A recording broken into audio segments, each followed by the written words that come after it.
إن الحمد لله نحمده ونستعينه ونستغفره ونعوذ بالله من شرور أنفسنا وسيئات أعمالنا من يهده الله فلا مضل له ومن يضلل فلا هادي له أشهد أن لا إله إلا الله وأشهد أن محمدا عبده ورسوله اللهم صل وسلم وبارك على نبينا محمد وعلى آله وصحبه ومن اتبع بهداه إلى يوم القيامة وبعد. Hadirin jamaah sekalian yang saya muliakan, kita masuk ke dalil yang keempat dari bab yang ke-23, babun ma jaa anna ba'dha hadhihi al-ummati ya'budul awthan. Bab apa-apa yang terkandung atau tercantum dalam Al-Quran dan As-Sunnah bahwasanya sebagian dari umat ini melakukan kesyirikan kepada Allah Subhanahu wa ta'ala. Wa an Abi Sa'id Al-Khudri radhiyallahu anhu anna Rasulullah sallallahu alaihi wasallam qala, dari Abu Sa'id Al-Khudri radhiyallahu anhu bahwasanya Rasulullah sallallahu alaihi wasallam berkata, la tattabi'unna sanana man kana qablakum hadwal kudzati bil kudzati hatta law dakhalu juhra dhabbin la dakhaltumuhu. Kalian pastinya akan mengikuti jalan-jalan orang-orang sebelum kalian dengan sangat serupa sekali, bagaikan bulu anak panah yang serupa dengan bulu anak panah yang lainnya. Hadwal kudzati bil kudzati, bagaikan bulu anak panah yang serupa dengan bulu anak panah yang lainnya.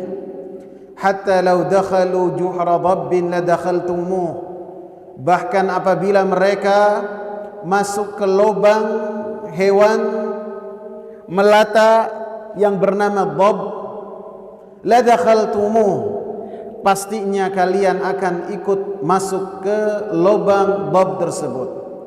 Qalu, para sahabat berkata, ya Rasulullah, al-Yahudu wan Nasara, apakah yang kau maksud dengan orang-orang yang terdahulu adalah orang-orang Yahudi dan orang-orang Nasara?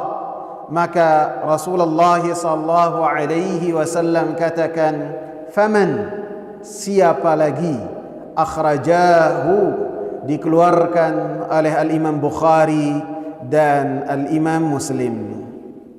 Jamaah sekalian, hadis ini adalah dalil yang keempat yang menjelaskan bahwasanya sebagian umat ini akan beribadah kepada selain Allah Subhanahu wa ta'ala.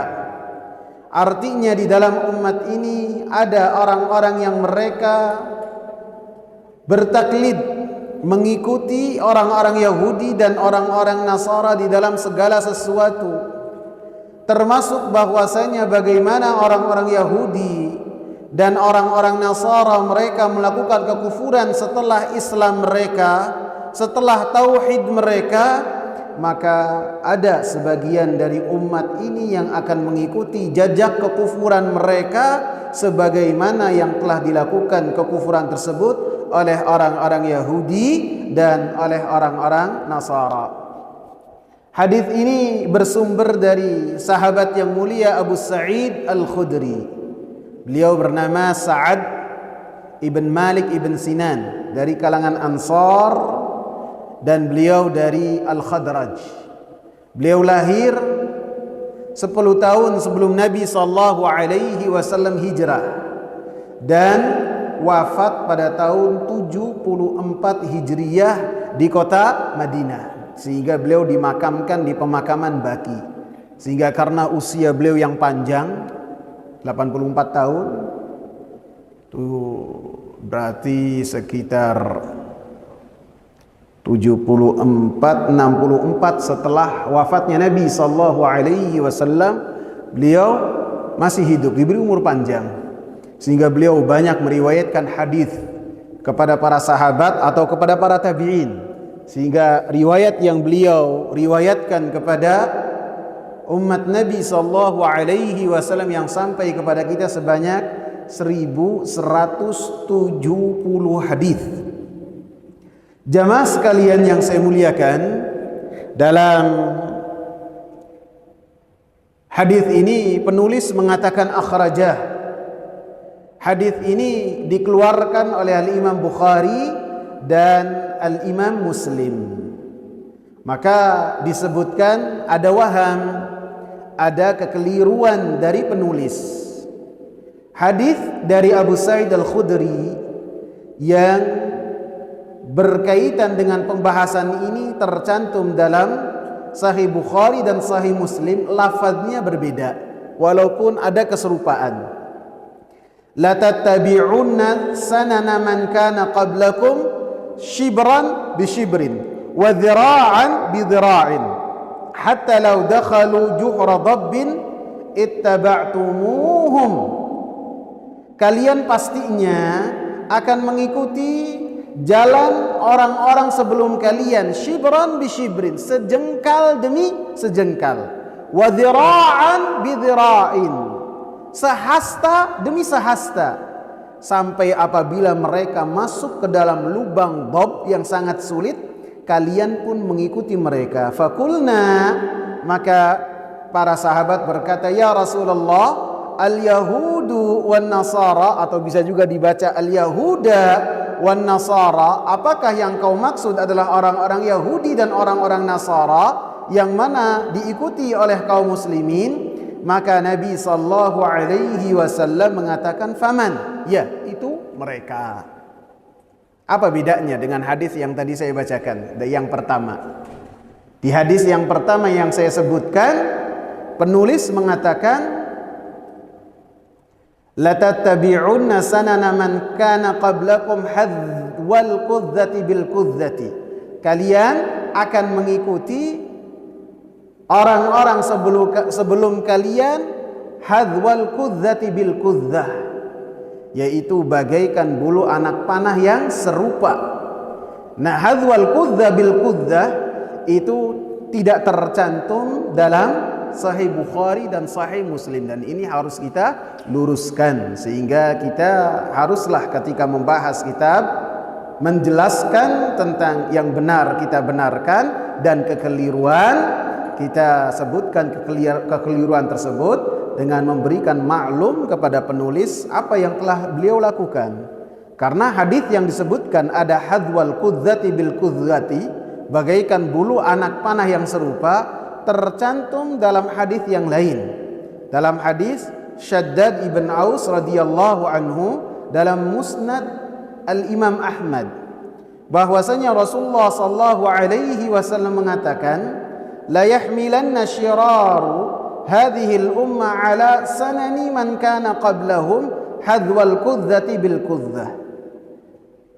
Orang-orang jelek di antara umat ini akan mengikuti jalan orang-orang sebelum mereka, yaitu bagaikan bulu anak panah yang serupa, yang menunjukkan keserupaan dari apa yang telah mereka lakukan. Akan tapi di dalam hadis ini, di dalam isnadnya ada Syahr ibn al-Haushab, dan Syahr ini termasuk perawi yang banyak salahnya, sehingga yang lebih tepat adalah hadis yang disebutkan dan tercantum dalam Sahih Bukhari dan Sahih Muslim. Sebagian ulama menyebutkan kenapa seorang imam yang bernama Imam Muhammad Ibn Abdul Wahhab Ibn Sulaiman ada kekeliruan dalam mencantumkan hadis. Yang pertama, beliau mengandalkan hafalannya, sehingga terkadang ketika mengandalkan hafalannya terkadang ada yang tidak selamat dari kekeliruan. Ini yang pertama.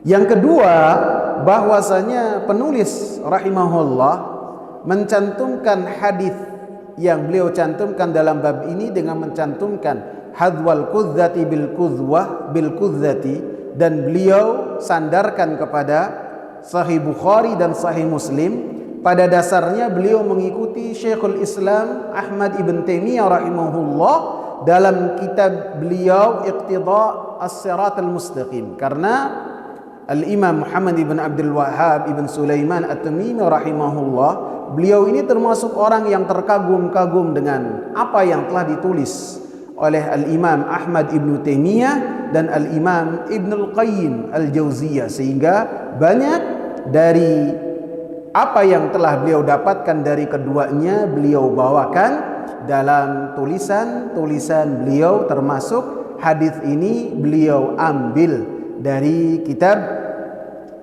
Iqtida' Siratal Mustaqim karya Al-Imam Ahmad ibn Abdul Halim rahimahumullahu ajma'in. Kemudian hadis ini juga tercantum dari sahabat-sahabat yang lain yang bunyinya serupa dengan apa yang dicantumkan oleh hadis Abu Sa'id Al-Khudri. Yang pertama dari Abu Hurairah radhiyallahu anhu, bahwasanya Rasulullah sallallahu alaihi wasallam mengatakan, "La taqumu sa'atu hatta tattabi'a ummati sanana man kana qablaha." Kata Rasulullah, tidaklah terjadi hari kiamat sampai umatku mereka mengikuti orang-orang sebelumnya. Maka para sahabat mengatakan, kafarisin warum, apakah yang dimaksud adalah orang-orang Persia dan orang-orang Romawi?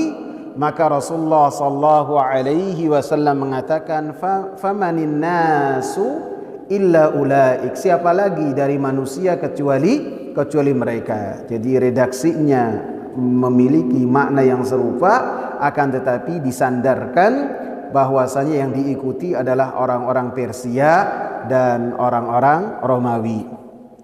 Dan bersumber dari sahabat Abdullah ibn Abbas radhiyallahu anhuma yang tercantum dalam Al-Hakim dan Al-Bazzar dengan sanad yang hasan, Rasulullah sallallahu alaihi wasallam mengatakan, hatta law kana min ahadihim an daja'a ummuhu bit tariq la kana min ummati man yaf'alu dzalik. Kalau ada di antara mereka, di antara orang-orang terdahulu dari kalangan al-Yahud dan an-Nasara, ada di antara mereka yang mereka menyetubui ibunya di pinggir jalan, maka kata Rasulullah, pastinya ada dari umatku yang melakukan hal tersebut karena mengikuti dan mengekor terhadap apa yang dilakukan oleh orang-orang Yahudi dan oleh orang-orang Nasara. Jamaah sekalian yang saya muliakan, dalam hadis ini Rasulullah sallallahu alaihi wasallam mengatakan, la tattabi'unna, pastinya kalian akan mengikuti. Dalam perkataan ini Rasulullah sallallahu alaihi wasallam memberikan 3 penekanan dengan apa yang telah Rasulullah sallallahu alaihi wasallam kabarkan. Yang pertama dengan sumpah, yang mana sumpahnya itu mahdzuf, dihilangkan, dan sumpah itu akan nampak karena Rasulullah sallallahu alaihi wasallam memberikan tanda penekanan dengan kata la tattabi'unna, sehingga menunjukkan bahwasanya Rasulullah sallallahu alaihi wasallam bersumpah sebelum mengucapkan hal ini. Jadi sebelumnya Rasulullah sallallahu alaihi wasallam bersumpah. Kemudian ada lamu taukid. Ini namanya lamu taukid. Rasulullah menegaskan la tattabi'unna. Rasulullah tidak mengatakan tattabi'una, tidak, akan tapi la tattabi'unna, dan di akhir hurufnya ada penegasan nun. Sehingga 3 penegasan ini menunjukkan bahwasanya apa yang telah Rasulullah sallallahu alaihi wasallam kabarkan berupa peringatan supaya kita waspada jangan sampai terperosok di dalam hal tersebut. Karena apa yang telah Rasulullah sallallahu alaihi wasallam kabarkan bukanlah ikrar, bukanlah pembenaran terhadap apa yang terjadi, bukan, akan tetapi supaya kita waspada. Keimanan dan kalimat la ilaha illallah yang ada di dada kita berupa keyakinan dan menjadi suatu akidah, maka jangan kita bermudah-mudahan dengannya. Sebagaimana orang-orang Yahudi dan orang-orang Nasara, mereka bertauhid, kemudian mereka melakukan kekufuran, maka di antara umat ini pun akan terperosok di dalam hal yang sama. Akan tetapi tidak keseluruhan, tidak juga semuanya selamat dari kesyirikan, tidak. Akan tetapi sebagian dari umat ini akan melakukan apa yang telah dilakukan oleh orang-orang Yahudi dan oleh orang-orang Nasara.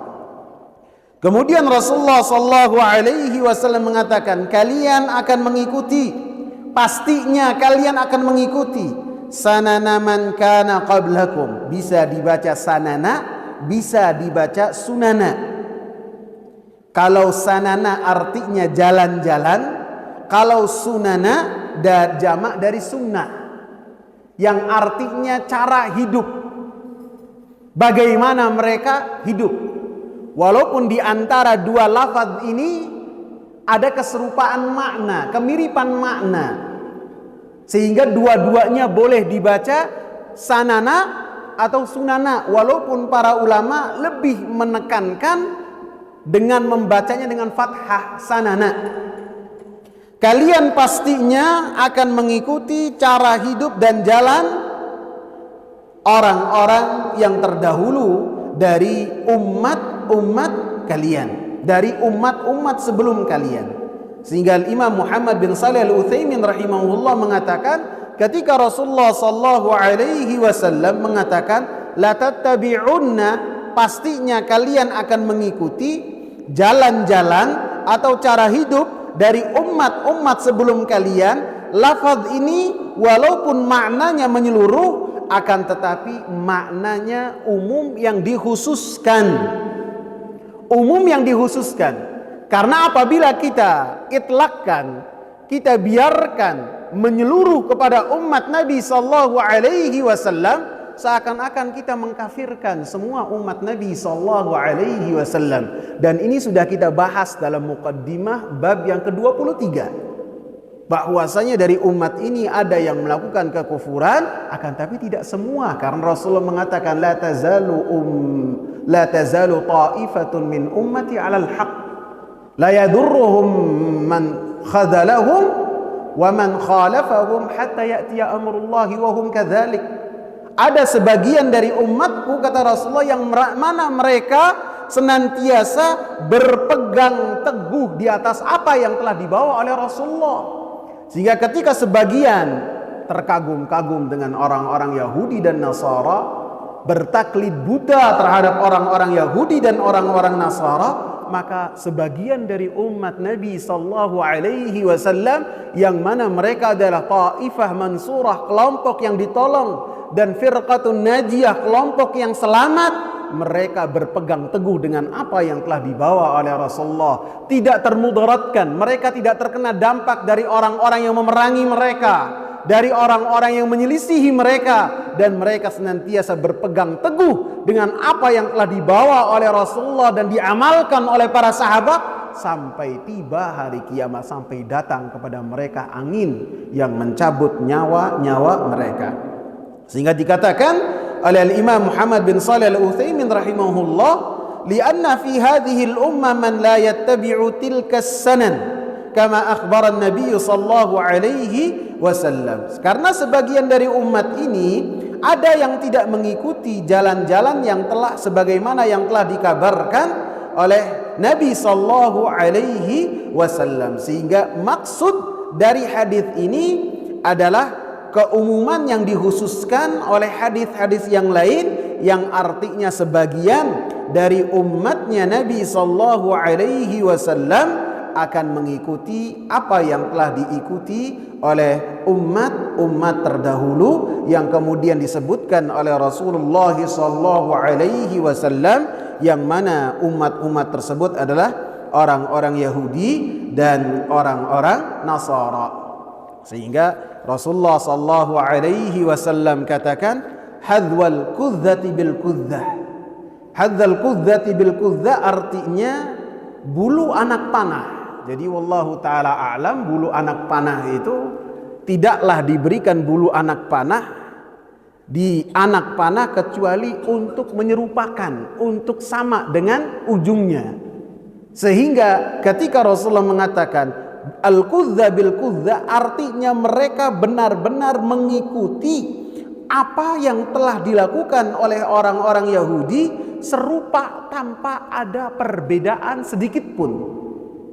Mereka benar-benar menjiplak, mereka benar-benar melakukan apa yang telah dilakukan oleh orang-orang Yahudi. Dalam riwayat yang kita sebutkan tercantum dalam Sahih Bukhari dan Sahih Muslim, shibran bi shibrin, sejengkal demi sejengkal, sehasta demi sehasta. Hatta law dakhalu juhra dabbin la dakhaltumuh, sehingga apabila mereka itu masuk ke dalam lubang dab, maka kalian pun akan masuk ke dalam lubang dab tersebut. Lubang dab ini mungkin bentuk dab tersebut agak serupa dengan biawak, tapi beda dengan biawak. Karena dab ini adalah halal untuk dimakan, adapun biawak tidak sama. Dab ini binatang yang telah dulu dimakan oleh Khalid bin Walid ketika Maimunah radhiyallahu anha kedatangan saudarinya yang tinggal di Najd. Di Najd banyak dab, adapun di Hijaz tidak ada dab. Hijaz itu mana? Mekah, Madinah, itu tidak ada dab. Yang ada itu di daerah Najd. Ada saudarinya Maimunah yang tinggal di Najd. Kemudian dia datang kepada Maimunah dengan membawa dab. Maka Rasulullah SAW ketika dihidangkan di hadapan Rasulullah SAW dab, maka Rasulullah SAW tidak memakannya, diam saja. Adapun Khalid bin Walid, yang mana beliau itu adalah seorang petualang yang sering melakukan perjalanan ke sana dan kemari, begitu melihat dab langsung menyantap dengan sangat luar biasa sekali, enak makannya. Sehingga ketika Rasulullah tidak menyantapnya, ditanyakan kepada Rasulullah, ya Rasulullah, kenapa engkau tidak makan? Apakah karena haram? Maka Rasulullah SAW mengatakan beliau tidak terbiasa dengan makanan tersebut, sehingga makanan tersebut halal, akan tapi Rasulullah SAW tidak bisa dan tidak terbiasa memakannya. Dan lubang dab ini adalah sangat rumit sekali, sangat rumit, sehingga ketika dab itu melarikan diri untuk menyelamatkan, maka dengan masuk ke lubang tersebut, dan lubangnya sangat sulit, sehingga ketika ada orang-orang yang berburu dab dengan cara diberikan air sehingga dab itu keluar dari sarangnya, tidak bisa tangannya masuk, lebih-lebih dia bisa masuk ke dalam lubang dab tersebut. Artinya Rasulullah SAW menggunakan salah satu cara yang digunakan oleh orang-orang Arab, menunjukkan bahwasanya mereka itu benar-benar sangat mengikuti apa yang telah dilakukan oleh orang-orang sebelumnya. Ketika mereka masuk ke dalam lubang dab yang sangat sulit dan mustahil untuk diikuti, mereka pun ikut masuk ke dalam lubang dab tersebut. Walaupun ini penggambaran terhadap sesuatu yang mustahil, yang biasa disebutkan oleh orang-orang Arab dengan menyebutkan sesuatu hal yang sangat sulit dilakukan oleh seseorang. Sehingga apabila dalam lubang dab saja mereka masuk, lebih-lebih apabila dalam kandang macan misalnya. Kandang macan lebih gampang kan? Apabila orang-orang Yahudi dan Nasara masuk kandang macan, ikut juga. Karena Bob ini ketika disebutkan menunjukkan sesuatu yang mustahil mereka tinggalkan. Karena terkadang dalam metode obrolan orang-orang Arab pada zaman dahulu dan metodenya diambil oleh Al-Quranul Karim, terkadang disebutkan sesuatu yang mustahil untuk mengatakan hal tersebut tidak mungkin. Seperti dalam surat Al-A'raf ayat 40. Innal ladzina kadzdzabu biayatina wastakbaru anha. Sesungguhnya orang-orang yang mereka mendustakan ayat-ayat kami dan sombong dari ayat-ayat kami, la tufattahu lahum abwabus sama. Tidak akan dibukakan bagi mereka pintu-pintu langit, baik hidup ataupun mati. Karena roh arwah orang-orang kafir tidak bisa tembus ke langit, dilemparkan lagi ke bumi. Adapun orang-orang saleh bisa menembus. Wala yadkhulunal jannah, dan mereka tidak akan masuk surga. Hatta yalijal jamalu fi sammil hiyat, sampai onta itu bisa masuk ke lubang jarum. Onta bisa masuk ke lubang jarum. Kalau onta bisa masuk ke lubang jarum, maka mereka bisa masuk surga. Mereka bisa dibukakan bagi mereka pintu-pintu langit. Artinya ini sesuatu yang menunjukkan benar-benar menyatakan kemustahilan dari apa yang telah mereka dapat. Kemudian para sahabat ridwanullahi alaihi mengatakan, "Ya Rasulullah, al-Yahuda wan Nasara, apakah yang kau maksud adalah orang-orang Yahudi dan orang-orang Nasara?" Orang-orang Yahudi pada hakikatnya mereka adalah pengikut dari Musa alaihi salam. Dinamakan dengan nama Yahudi karena nisbah kepada Yahuda, salah seorang keturunannya Ishak, putra dari Nabi Yakub alaihi salam. Ataupun karena mereka kembali kepada Allah subhanahu wa ta'ala setelah mereka beribadah kepada sapi kecil. Adapun Nasara dinamakan Nasara karena nisbat, karena mereka adalah pengikut Isa alaihi salam, dinamakan Nasara nisbah kepada satu negeri yang bernama Nasirah, sehingga mereka dikatakan Nasara.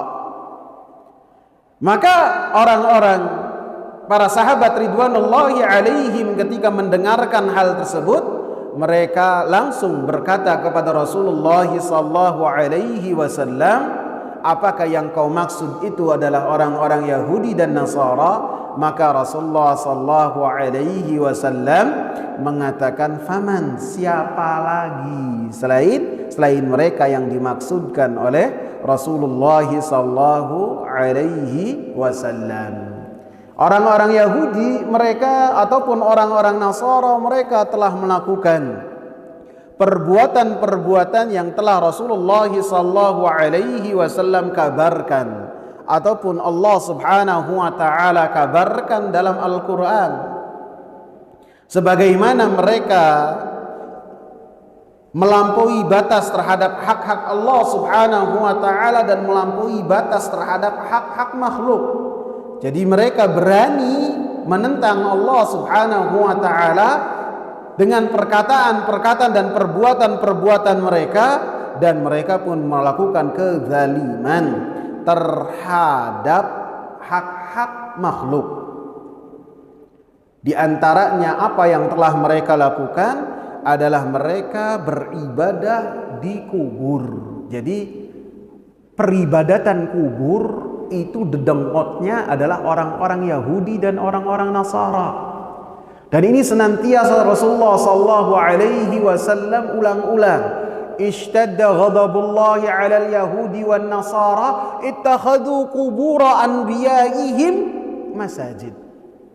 Sungguh berat, sungguh besar murka Allah Subhanahu wa taala terhadap orang-orang Yahudi dan orang-orang Nasara karena mereka telah menjadikan kubur-kubur nabi-nabi mereka dan kubur-kubur orang soleh di antara mereka sebagai tempat ibadah.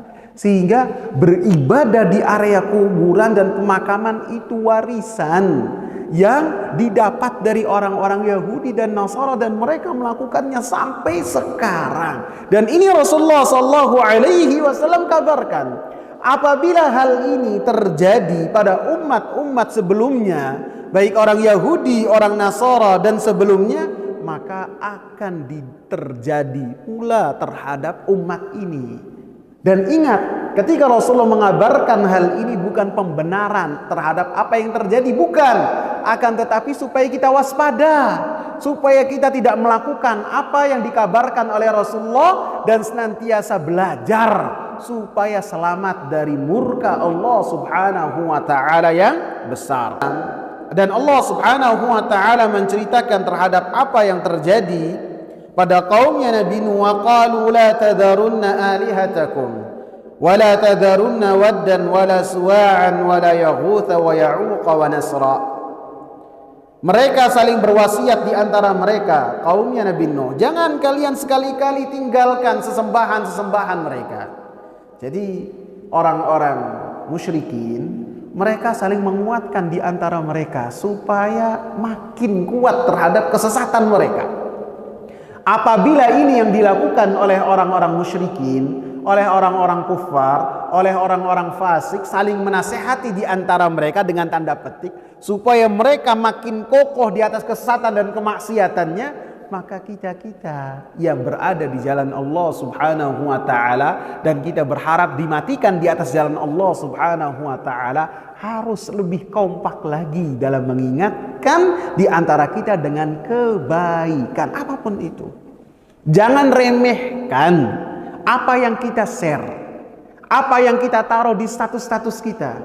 Bisa jadi ketika kita menaruh status dengan kebaikan, ada hati-hati yang kosong dan masuk ke hati tersebut sehingga dia pun terbawa untuk melakukan kebaikan yang apa yang kita sebarkan. Baik itu status ataupun broadcast ataupun langsung ucapan.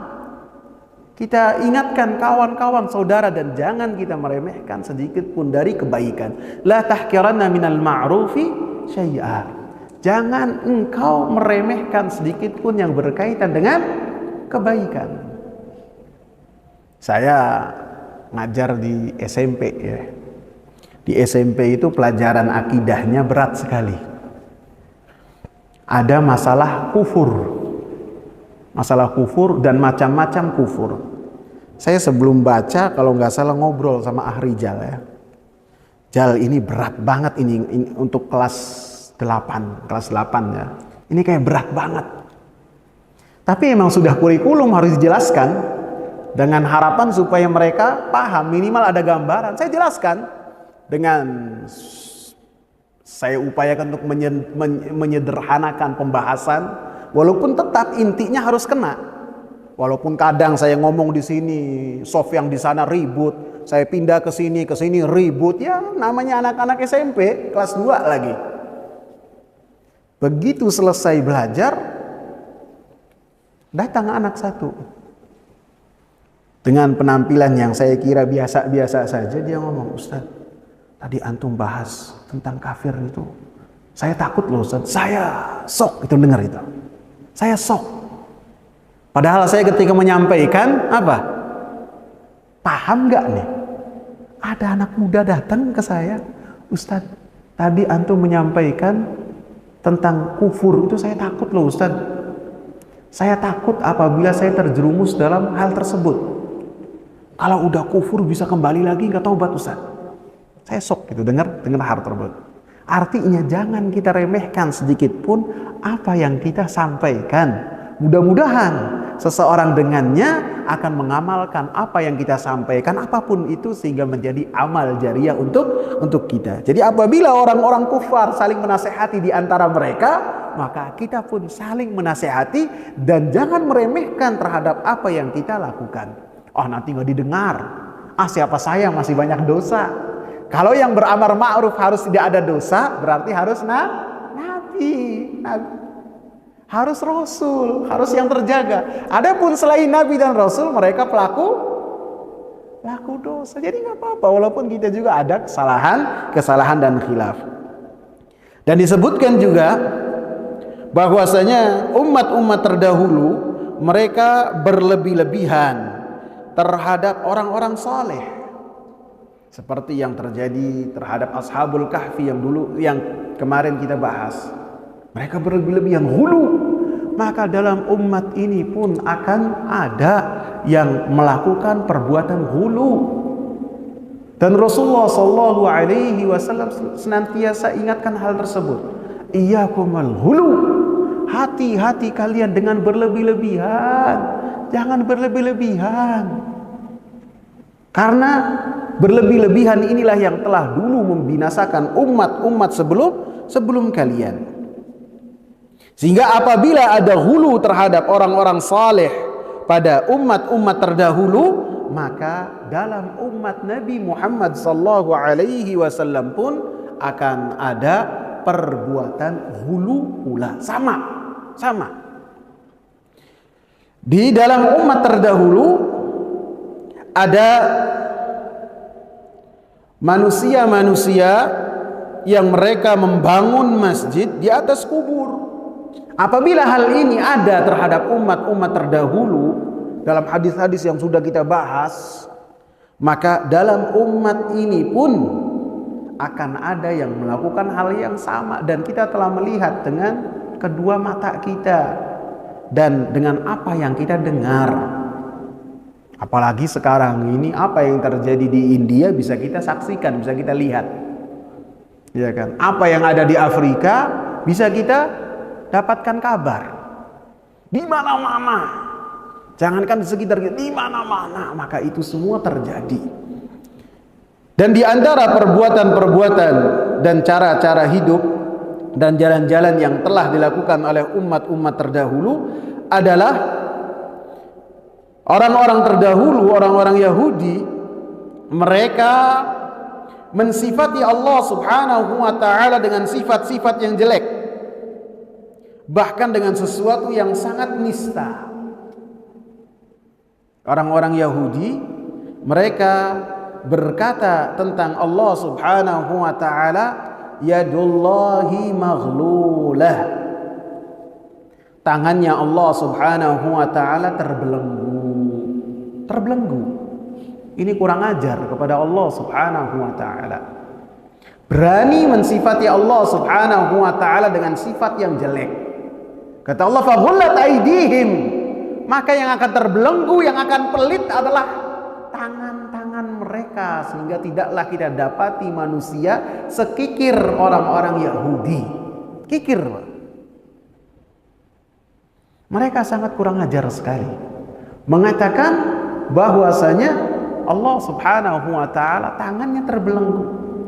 Maka apabila ada yang mengatakan hal tersebut kepada Allah Subhanahu wa taala dari orang-orang sebelum umat ini, maka di antara umat Nabi sallallahu alaihi wasallam ada yang melakukan hal tersebut juga, bahkan lebih dari itu.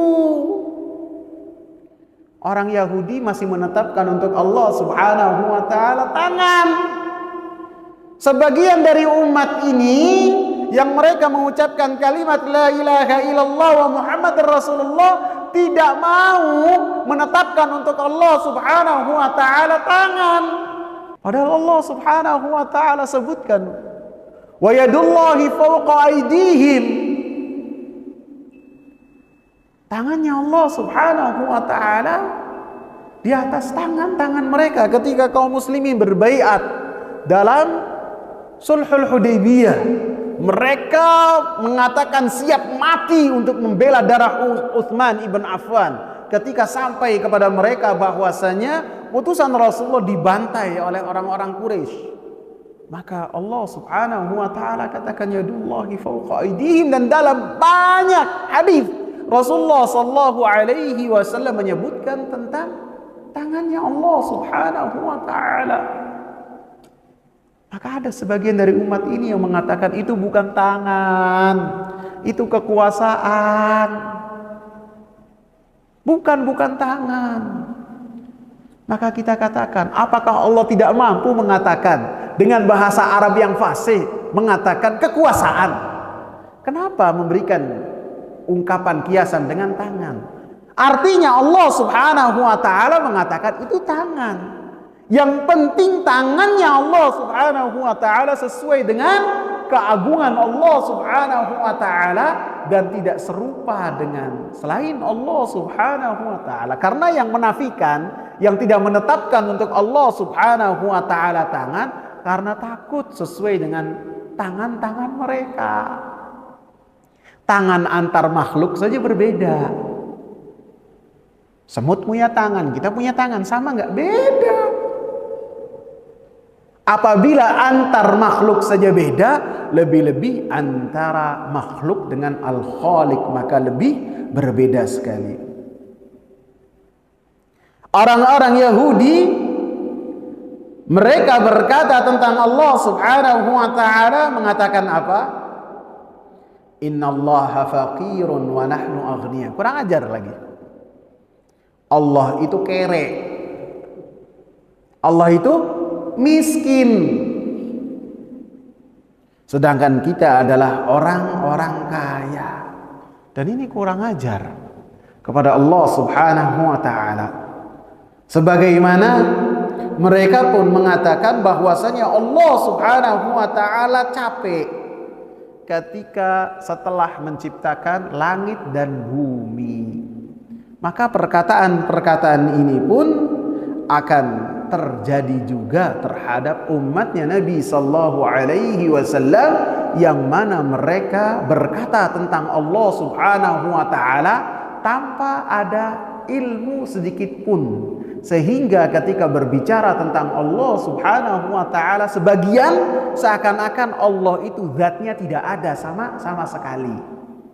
Sebagian mengatakan bahwasanya Allah Subhanahu wa ta'ala itu tidak ada di dalam alam dan tidak di luar, tidak bersambung dengan alam ini dan tidak terputus dengan alam ini, dan tidak ada di atas, tidak ada di bawah, tidak ada di kanan, tidak ada di kiri.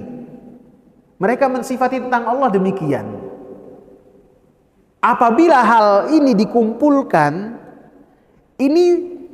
dikumpulkan menjadi satu kesatuan, ini seakan-akan sesuatu yang tidak ada. Ada nggak sesuatu yang tidak ada di dalam, tidak ada di luar, tidak nyambung, tidak lepas, tidak di atas, tidak di bawah? Itu artinya Allah tidak ada. Dan ini kekurangan ajaran kepada Allah Subhanahu wa ta'ala. Sebagaimana sebagian yang lain, mereka meragukan ketika Allah Subhanahu wa ta'ala turun ke langit dunia di sepertiga malam terakhir. Maka ini pun mereka meragukan kemahamampuan Allah Subhanahu wa ta'ala dan apa yang telah dikabarkan oleh Rasulullah sallallahu alaihi wasallam. Yang berikutnya, yang kelima dari cara-cara dan jalan-jalan yang dilakukan oleh orang-orang sebelum umat Nabi Muhammad sallallahu alaihi wasallam adalah mereka memakan makanan yang haram. Sangat mudah sekali untuk melakukan makan yang haram. Sehingga apabila ini dilakukan oleh orang-orang Yahudi dan Nasara, maka ada di umat ini yang melakukan itu juga. Sebagaimana orang-orang Yahudi dan orang-orang Nasara, mereka makan riba. Mereka pun yang ke 6, 5, 6, 7, yang ketujuh, mereka melakukan tipu daya dalam menghadapi apa-apa yang diharamkan oleh Allah Subhanahu wa ta'ala. Seperti yang terjadi dalam kisah hari Sabtu, ingat. Dilarang untuk memancing dan mengambil ikan di hari Sabtu, mereka masang jaring ataupun pancingnya hari Jumat sore, sehingga mereka ambil hari Ahad. Mereka melakukan tipu daya, sehingga mereka pun dihukum oleh Allah Subhanahu wa ta'ala. Apabila umat terdahulu ada yang melakukannya, maka yakinlah dalam umat ini pun ada yang melakukannya. Yang ke berapa? 8 ya? Apa 9? 8, menegakkan hukum terhadap orang-orang yang lemah saja. Adapun terhadap orang-orang yang mulia, yang memiliki jabatan, maka orang-orang terdahulu dari orang-orang Yahudi dan Nasara, mereka tidak menegakkan hukum. Dan apabila ini terjadi terhadap umat terdahulu, maka dalam umat Nabi pun sama, akan ada yang melakukan. Sehingga ketika ada Makhzumiyah, orang Quraisy Makhzum, ini Quraisy ini kabilah di Jazirah Arab yang paling dihormati karena kuncennya Ka'bah. Kuncennya Ka'bah. Tinggal bersama dengan Ka'bah sehingga dihormati oleh orang-orang Quraisy, dan Allah tetapkan mereka itu garis keturunannya tinggi. Maka ada dari perempuan Makhzum, orang Quraisy yang dia itu pinjam barang, kemudian dia ingkari. Kemudian Rasulullah hukum bahwasanya dia itu sebagai pencuri. Apa hukumannya pencuri? Potong tangan apabila sudah sampai nisabnya. Maka ketika hal ini sampai kepada orang Quraisy susah. Ini adalah orang mulia, perempuan mulia, kok mau dieksekusi? Jangan buat kita dong, nanti buat orang-orang lemah saja.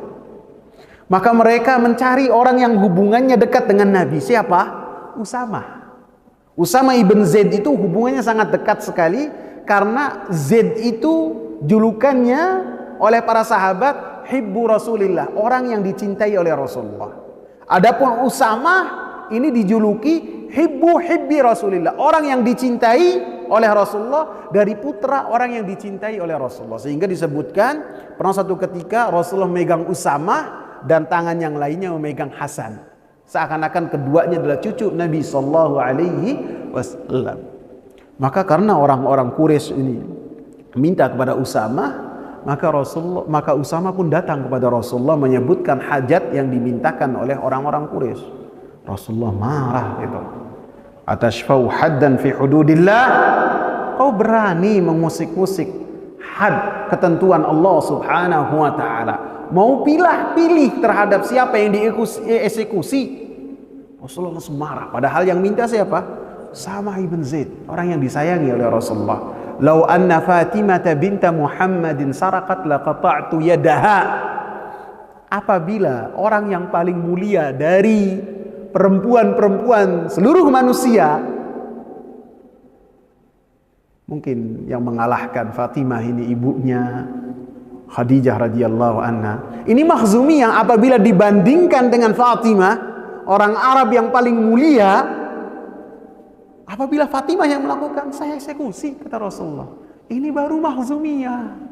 Kemudian Rasulullah kabarkan, inilah yang dulu merusak tatanan orang-orang terdahulu. Apabila ada orang yang lemah melakukan kesalahan, ditegakkan hukumannya ini.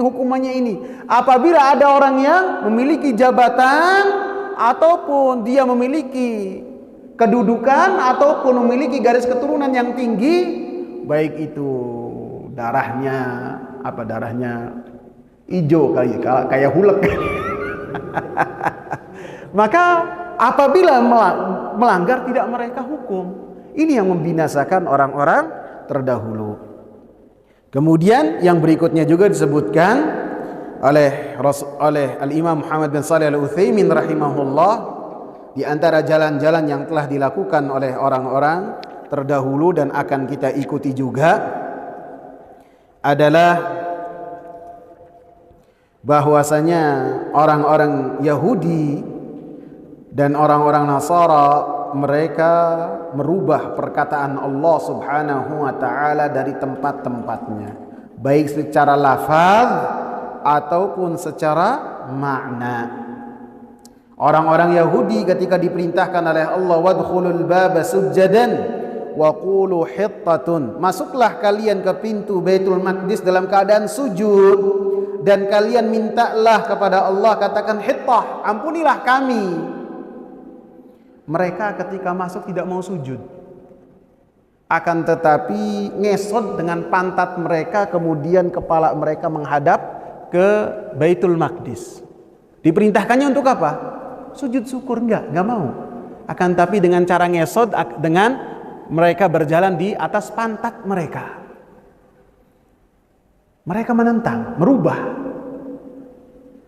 Ketika diperintahkan untuk mengatakan hittatun yang artinya ampunilah kami, mereka tidak mau mengatakan hittah. Mereka tambahkan dengan nun yang artinya hintah. Apa hintah? Gandum. Jadi diperintah oleh Allah Subhanahu wa taala untuk bertaubat, maka mereka tidak mau. Seharusnya mengatakan hittah, mereka katakan hintah. Sebagaimana umat ini, sebagian dari umat ini, ketika Allah mengatakan Ar-Rahman 'alal 'arsy istawa, Allah Subhanahu wa taala Ar-Rahman beristiwa, berada di atas arsy-Nya, istiwa. Mereka tambahkan istiwa itu dengan lam, sehingga mereka mengatakan istaula. Allah melakukan istaula, sehingga lam orang manusia ini serupa dengan nun Yahudi.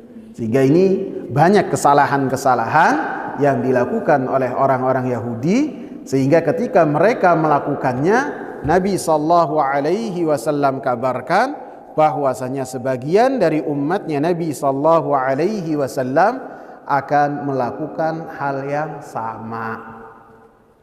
Dan kita tidak boleh melakukan hal tersebut yang berkaitan dengan keagamaan, yang berkaitan dengan keyakinan, yang berkaitan dengan kemaksiatan. Tidak boleh kita mengikut terhadap orang-orang Yahudi dan orang-orang Nasara ataupun orang-orang Persia ataupun orang-orang Romawi. Adapun yang berkaitan dengan kemajuan teknologi yang telah mereka keluarkan ataupun kepandaian yang mereka miliki, ketika kita gunakan itu semua dan kita manfaatkan dalam rangka taat kepada Allah Subhanahu wa taala, maka tidak termasuk dari hadis ini. Misalnya mikrofon, ini pengeras suara, siapa yang membuatnya? Jadi orang-orang yang tidak sujud dan ruku kepada Allah Subhanahu wa taala, apakah ini menjadi sesuatu yang haram?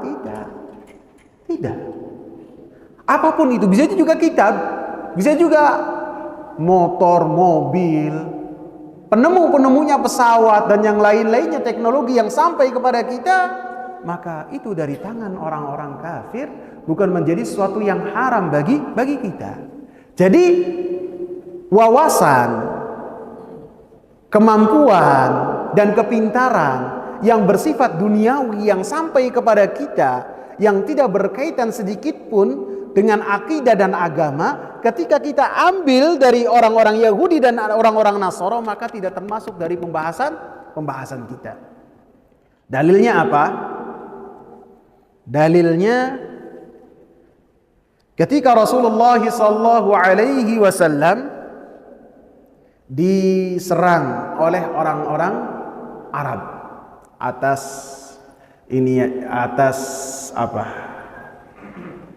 dari provokasi orang-orang Yahudi, mereka mengitari orang-orang Arab sampai orang-orang Arab berkumpul 10.000 pasukan untuk menyerang Nabi Muhammad sallallahu alaihi wasallam dan para sahabatnya di kota Madinah. Terjadi pada tahun berapa? 5 Hijriyah di bulan Syawal. Dan ini dikatakan sebagai perang Khandaq, perang Ahzab. Jadi mereka berkumpul untuk membabat habis kekuatan kecil yang ada di kota Madinah. Sudah, jangan tumbuh lagi, cukup sampai sini. Maka Allah Subhanahu wa taala gambarkan keadaan tersebut, idza'ukum min fawqikum wa min asfala minkum wa idzaghatil absar wa balaghatil qulubul hanajira wa tadhunnuna billahi dhunun hunalika tuliyal mu'minuna wa zulzilu zilzalan syadida. Ketika datang kepada kalian dari atas kalian, dari bawah kalian, dan mata-mata kalian sudah mulai tidak mampu melihat hal tersebut, dan hati-hati kalian saking takutnya sampai kepada tenggorokan kalian, kerongkongan kalian, dan kalian pun mengira kepada Allah Subhanahu wa taala dengan banyak perkiraan yang jelek. Maka pada saat itu orang-orang yang beriman diuji oleh Allah dengan ujian yang sangat berat. Maka pada saat itu datanglah Salman Al-Farisi kepada Nabi sallallahu alaihi wasallam dan mengabarkan kepada Nabi sallallahu alaihi wasallam kebiasaan orang-orang Persia ketika menghadapi musuh dan dikepung. Apa yang dilakukan oleh orang-orang Persia? Membikin parit yang besar. Membikin parit yang besar sehingga pasukan berkuda tersebut tidak bisa melompati parit tersebut. Apakah ketika hal ini datang kepada Nabi sallallahu alaihi wasallam, Nabi mengatakan, enggak, ini produk orang kafir, tidak kita terima? Tidak. Selama hal tersebut tidak berkaitan dengan akidah dan memberikan manfaat dalam strategi peperangan, Nabi sallallahu alaihi wasallam ambil dan Nabi perintahkan kepada para sahabat untuk membuat parit sesuai dengan apa yang telah disarankan oleh Salman Al-Farisi. Ini yang pertama. Yang kedua, bahwasanya Nabi sallallahu alaihi wasallam ketika hijrah dari kota Mekah menuju kota Madinah, maka Nabi sallallahu alaihi wasallam menyewa seorang yang profesional, yang Nabi sallallahu alaihi wasallam percaya dan yakin terhadap amanahnya, walaupun orang tersebut orang musyrik, namanya Abdullah ibn Uraikid Ad-Du'ali, yang mana dia itu ahli mengetahui jalan-jalan di padang pasir, sehingga jalan yang dilalui oleh Rasulullah dan Abu Bakar ketika melakukan perjalanan itu jalan-jalan yang tidak biasa dilakukan oleh musafirin ketika melakukan perjalanan. Rasulullah bayar kepada Abdullah bin Uraikid. Ini menunjukkan kita boleh menggunakan tenaga ahli dari orang-orang kafir selama kita yakin terhadap amanahnya. Karena Nabi ketika membayar kepada Abdullah bin Uraikid, ini keselamatan Nabi diberikan kepada orang ini, keselamatan Abu Bakar. Karena pada saat itu orang-orang Quraisy memberikan sayembara, siapa yang bisa menangkap Abu Bakar dan Muhammad mati dan hidup satu kepala saja, satu kepala 100 onta. Kalau dapat 200 onta. Jadi bisa kita menggunakan tenaga ahli dari orang-orang kafir. Dalil yang ketiga, dan saya ambil ini dari muhadarahnya, dari kajiannya Al-Imam Muhammad ibn Amin An-Shinkiti rahimahullah, ketika beliau menyampaikan kajian di kampungnya di Murtania, dan oleh Ahmad ibn Khalid As-Sabt ditaruh dalam kitab yang beliau beri judul Ar-Rihlatu ila Afrikiyya. Dalil yang ketiga, bahwasanya Nabi sallallahu alaihi wasallam dulu melarang, ataupun Nabi sallallahu alaihi wasallam bisa dikatakan, ataupun para sahabat dulu sangat enggan untuk mendatangi istri-istri mereka yang ketika istri-istri tersebut menyusui anak-anak mereka. Ini dikatakan oleh orang-orang Arab sebagai al-ghilah. Al-ghilah artinya perempuan yang lagi menyusui didatangi oleh suaminya. Maka ini ada ketidaksukaan atas orang-orang Arab. Mereka meyakini apabila perempuan yang menyusui didatangi oleh suami-suami mereka, maka si anak tidak memiliki kekuatan. Baik apabila anaknya lelaki itu tidak bisa memegang pedang dengan benar, ataupun misalnya tidak menaik kuda dengan benar juga, ataupun yang perempuan yang lainnya tidak memiliki kekuatan. Ini seakan-akan wawasan yang dimiliki dan ada di kepala orang-orang Arab, termasuk Nabi sallallahu alaihi wasallam, sehingga ada keengganan. Maka ketika dikabarkan kepada Nabi sallallahu alaihi wasallam bahwasanya orang-orang Romawi, orang-orang Persia yang mana mereka memiliki pasukan yang lebih kuat dari orang-orang Arab, dan mereka ketika menggunakan senjata lebih kuat juga dari orang-orang Arab. Mereka ketika memiliki istri dan istri-istri mereka dalam keadaan menyusui anak-anak mereka sama orang-orang Persia dan sama orang-orang Romawi didatangi seperti biasa, tidak ada halangan sama sekali. Maka ketika hal ini sampai kepada Rasulullah sallallahu alaihi wasallam, maka Rasulullah sallallahu alaihi wasallam mengambil manfaat dari apa yang telah dilakukan oleh orang-orang Yahudi dan orang-orang Nasara atau orang-orang Persia, kemudian mengabarkan kepada kaum muslimin, kepada para sahabat, bahwasanya ghilah itu tidaklah memberikan mudarat sedikit pun. Atas dasar apa? Atas dasar ilmu yang sampai kepada Rasulullah sallallahu alaihi wasallam dari apa yang sampai ke telinga Rasulullah sallallahu alaihi wasallam. Jadi yang termasuk dari hadis ini adalah yang berkaitan dengan maksiat, yang berkaitan dengan cara hidup, misalnya pakaian. Ketika orang-orang Yahudi dan Nasara sebagian dari mereka tidak berpakaian, bahkan dari sumber Abdullah ibn Abbas, ada sebagian mereka melakukan jima di pinggir jalan, maka di umat ini juga ada yang melakukannya. Seperti ini yang dilarang oleh Rasulullah sallallahu alaihi wasallam. Akan tetapi yang berkaitan dengan perkara-perkara dunia, misalnya teknologi, perkembangan yang tidak bergesekan sedikit pun dengan akidah dan keyakinan kita, maka diterima oleh Rasulullah sallallahu alaihi wasallam. Wallahu taala a'lam. Semoga bermanfaat. Subhanakallahumma bihamdika asyhadu an la ilaha illa anta astaghfiruka wa atubu ilaik. Assalamu alaikum warahmatullahi wabarakatuh.